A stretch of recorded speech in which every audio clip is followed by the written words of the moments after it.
The sun hadn't even fully risen when I heard the crunch of tires on my gravel driveway. I peeked through the blinds and froze. There she was, HOA Karen, standing taller than usual in her power suit, clipboard in hand, glaring at my docked boat like it owed her rent. I could already hear her screeching in my head. "You can't keep that here! It's against the rules." My neighbors were peeking out, whispering behind their curtains, but I stayed still. I had to. She didn't just knock politely, she stormed up the dock, shouting into her phone, "I'm calling the cops. He's refusing to comply." Her fake authority was dripping off every word, but I had to smile quietly. She didn't know she was walking into a trap. You see, that $120,000 boat wasn't just a boat. It was wired, tracked and filmed in every inch, all connected to a private security network. I set up after months of dealing with people like her. "Step back, Karen," I said calmly as she leaned over the railing, finger pointing like she owned the entire waterfront. "Or you'll regret this." Her face twisted like she couldn't believe anyone dared talk to her that way. She laughed, sharp and high-pitched, and called out, "Trespassing! This man is trespassing! Arrest him!" I watched as a few neighbors shook their heads, thinking I was the one about to get in trouble. What she didn't see coming, and what would make her look ridiculous in front of everyone, was hidden in the camera, lenses glinting under the morning sun. Every word she screamed, every step she took on my dock, every illegal shove toward my boat was being recorded. And that wasn't all. My lawyer, military buddy, and a retired sheriff were on standby. She thought she could intimidate me. She thought she could steal my property under her HOA delusions. But the moment she tried to lay a hand on my boat, every camera pinged, every alert went off, and the trap quietly clicked into place. By the time she realized, it was too late. I didn't fight for this country to be told I can't own what's mine, I muttered under my breath, watching her fury build. The showdown had begun, and she had no idea the tables were already turned. Karen's voice cut through the morning air like nails on a chalkboard. "You can't talk to me like that. This is HOA property, and I'm the president." Her face was red, her hands shaking, but not with fear, with rage. She tried to step onto the dock again, but I moved just enough to block her path. "You really think showing up here in a power suit gives you ownership of my land?" I said, trying to stay calm, though my heart was racing. Every inch of this morning felt like a showdown in a movie. Only I couldn't afford a single mistake. She snapped her phone shut and turned to the neighbors, attempting her favorite tactic, public humiliation. "Do you all see this? He refuses to follow HOA rules. I've called the police. You should all know who your neighbor really is." "Rules? You mean the ones you just made up?" I replied. "Because I checked with the city, and there's nothing illegal about parking a boat on private property if you own it. That's me, not the HOA. Her jaw dropped. I don't need to." "Exactly," I interrupted. "You don't need to. You just assumed." "And that assumption? That's called trespassing." Her scream echoed, sharp and high-pitched. "Trespassing? I'm protecting the community." She puffed out her chest, looking for support from the neighbors.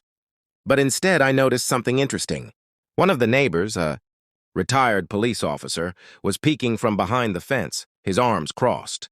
His lips twitched like he was holding back a laugh. Knew this was going to get messy. Karen, sensing weakness, made a move that she thought would intimidate me. She strode closer, practically hopping onto the edge of the dock, waving the clipboard like a sword. "I am warning you. I will call enforcement. They will remove that boat." I didn't flinch. "Go ahead. Call them." She fumbled with her phone, dialing loudly so everyone could hear. But as she pressed call, a quiet beep went off in my pocket. My private security app had already notified me. A drone was activated over the dock, live streaming everything to my legal team. Every movement, every angry word, every desperate gesture was being recorded. Karen, sensing weakness, made a move that she thought would intimidate me. She strode closer, practically hopping onto the edge of the dock, waving the clipboard like a sword. "I am warning you. I will call enforcement. They will remove that boat." I didn't flinch. "Go ahead. Call them." She fumbled with her phone, dialing loudly so everyone could hear. But as she pressed call, a quiet beep went off in my pocket. My private security app had already notified me. A drone was activated over the dock, live streaming everything to my legal team. Every movement, every angry word, every desperate gesture was being recorded. Karen didn't notice. Not yet. She stomped, finally realizing I wasn't moving. I don't care if you own it. This is community property and... I held up my hand. Community property? Let me stop you right there. This dock, this land, purchased, deeded, and fully legal. Not HOA, not fake notices, not your imagination. My property, my rules. And every second you're standing here, you're trespassing. Her face twisted into pure disbelief. She opened her mouth, but nothing came out. That's when the first twist happened. From behind her, a van pulled up silently. Not a police car, not an HOA truck. My old military buddy, Jason, stepped out, dressed casually but exuding authority. He didn't say a word, just pulled out his phone and began streaming the scene. Live to the local sheriff's office. Karen's eyes widened. What is... Jason smirked. Just making sure the law sees everything. Her phone wavered in her hand, her confidence cracking. She tried to scream, but the neighbors were now watching too. And the whispers grew louder. Is she lying? Why is she acting like that? I leaned back, hiding a grin. Karen's plan to intimidate me publicly was crumbling in real time. Every word, every action, every fake threat she had was being documented. You can't do this, she shouted, voice shaking. I'm the HOA president. I have authority. I laughed softly. You have a title on a piece of paper. That doesn't give you the right to break the law, or harass your neighbors, or steal their property.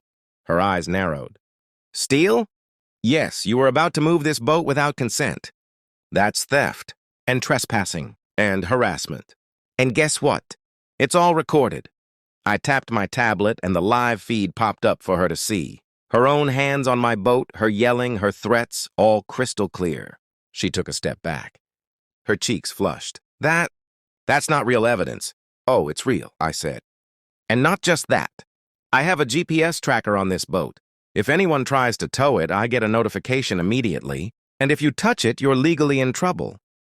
Her knees buckled slightly. She tried to regain control by dialing the police again, but Jason interrupted. The sheriff is already watching. And your HOA fake notice? We have a copy. They're going to laugh when they see it. She paused, panic creeping in. That's when another twist hit. My wife, Maria, appeared at the dock. She had been quietly observing from the backyard, dressed in casual workout gear, but carrying herself like a commander. Karen, she said, voice calm but firm. You're done here. Go home. Karen turned toward her, ready to argue, but Maria didn't stop. She tapped her smartwatch and a second drone flew low, capturing aerial footage from angles Karen couldn't see. The cameras picked up the entire neighborhood watching.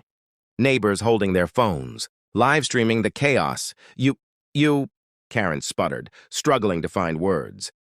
Her usual arrogance was replaced with panic. I have the right. You have the right to be on your own property, Maria interrupted. Not mine, not ours. Not the community's. This is over.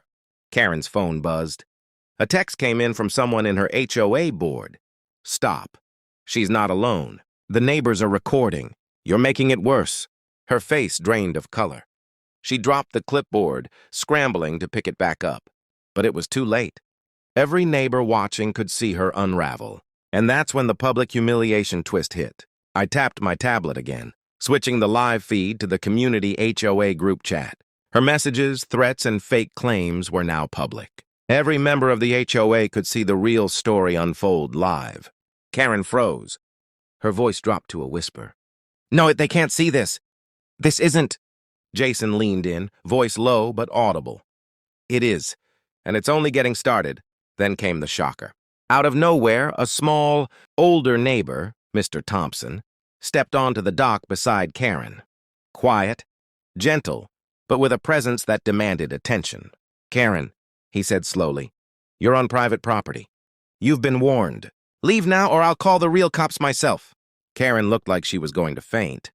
She glanced at the neighbors, then at the drones, then at me and Maria, and finally at Mr. Thompson. Her fake authority had evaporated in seconds.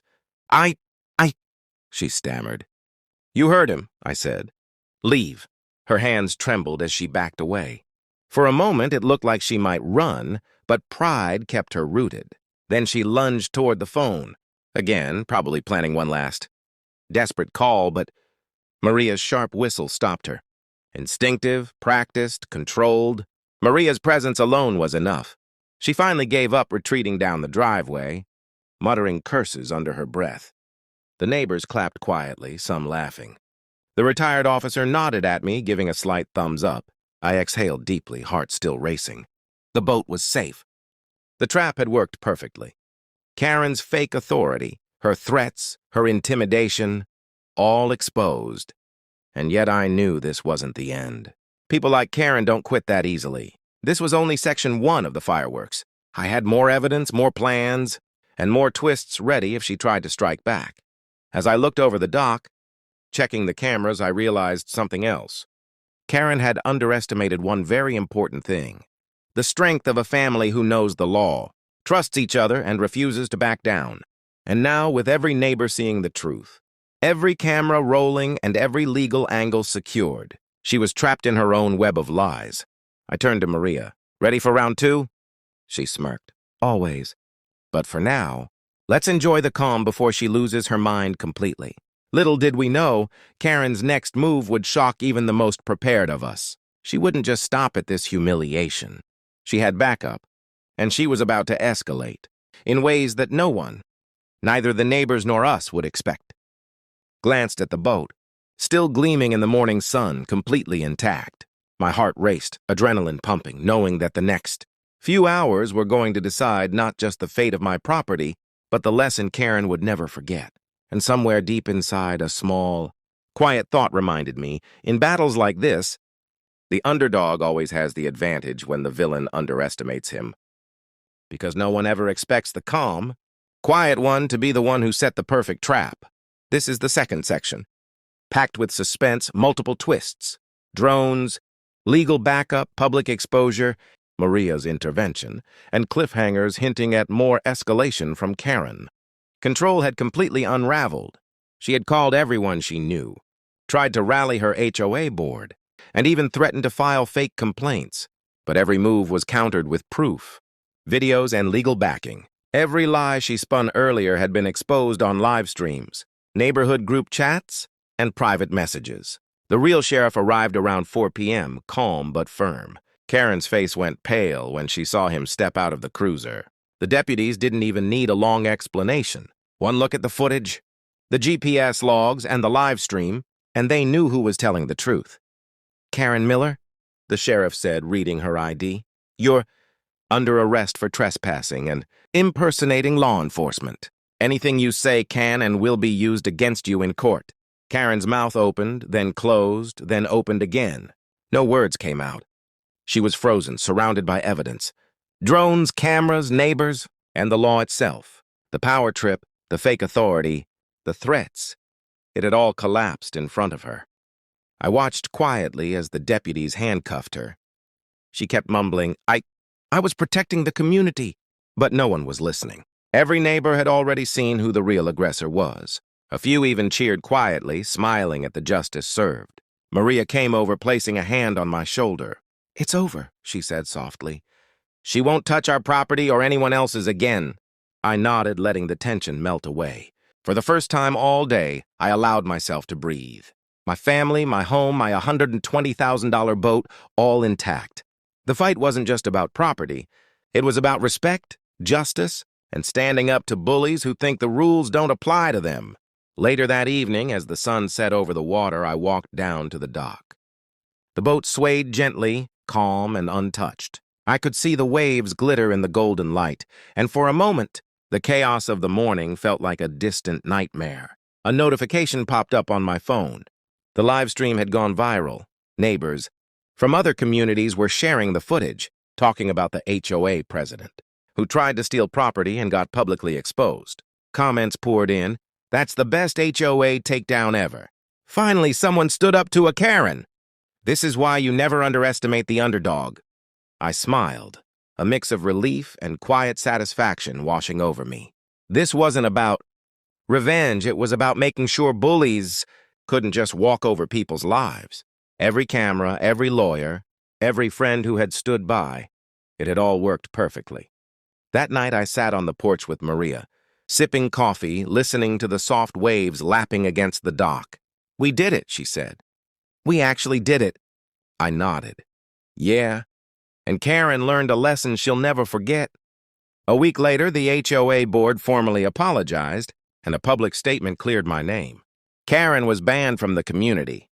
Her fake notices declared invalid, and the sheriff personally thanked me for setting a perfect legal trap. My neighbors came by, some bringing food, others just stopping to say thank you. Every one of them had witnessed courage and justice in action.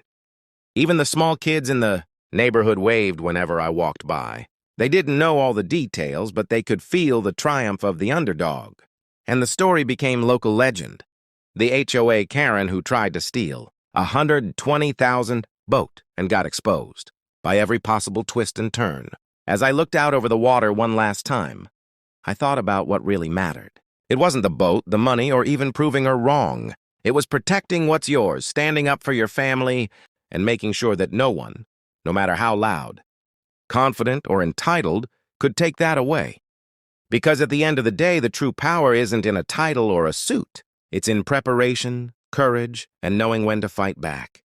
And that morning on my dock, every single one of those lessons came alive. I leaned back, smiling at Maria, the boat gently rocking behind us. "Next time someone tries to bully us?" I asked. She laughed, shaking her head. "They won't even try."